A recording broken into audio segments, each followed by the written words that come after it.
Driving through downtown Kirksville is like driving through a history book. Many homes and buildings are hundreds of years old, and they all have a different story to tell. Brad Selby, the Codes and Planning Director for the City of Kirksville, believes preserving these buildings is necessary and hopes new lines will be added to the chapters that are already written. People like to see old buildings and like to remember things in their past, and it's just one way to keep our history of the community alive is to have an old building that's in good shape. Kirksville City Hall, located on Franklin Street, was recently named a historic landmark. Although it is now the Center for Governmental Affairs in the city, it was originally constructed in 1905 and used as a United States post office. Additions were constructed between 1914 and 1925, and the building was used as the main hub to send and distribute mail in Kirksville until the building was sold to the city in 1962. Although some aspects of the building have changed over time, a number of historic features remain, some visible to the public eye and some hidden away. It's got we call the spy hole.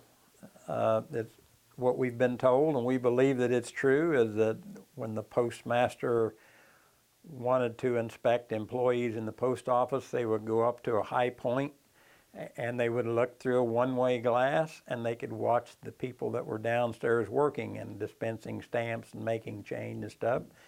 Also original to the post office are two large metal and incredibly heavy vaults built into the wall, one in the current finance office and the other in the council chambers. Both are still used by the city today, including to house council meeting minutes and microfilms dating back over 100 years. But that doesn't mean the building hasn't had some more modern additions in recent years. It's a nice building to be in. The building has got good heating and cooling, and it's a pretty safe building, and it's made out of large frame timbers. That's interesting to see how it's put together when you can get in the attic and look around. Now, Kirksville City Hall isn't the only historic building in the city. This railroad depot behind me, although now abandoned, nearly 100 years ago was a bustling place for Kirksville residents to make a stop when they were either coming or going from the city. This platform behind me is where they would stand to board the train, and going through here is where the railroad tracks actually were. The CB&Q Railroad Depot on North Elson Street was also recently named a historic landmark. Records show that the depot was constructed before the year 1906. I think it's really one of the most interesting buildings that we have in the city. It's the last real railroad landmark that we have, one of only two depots that are left in Adair County. And the building is original, and it still looks just like it did when it was built in 1900s.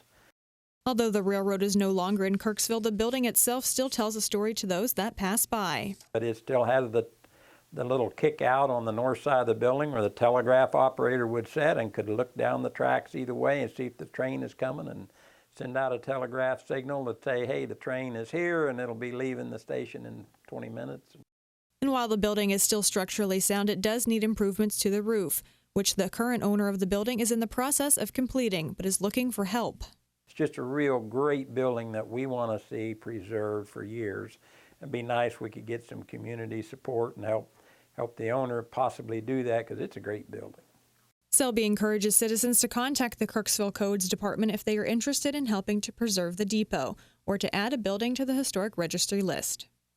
Reporting from historic Kirksville, Ashley Hoke, KTVO News.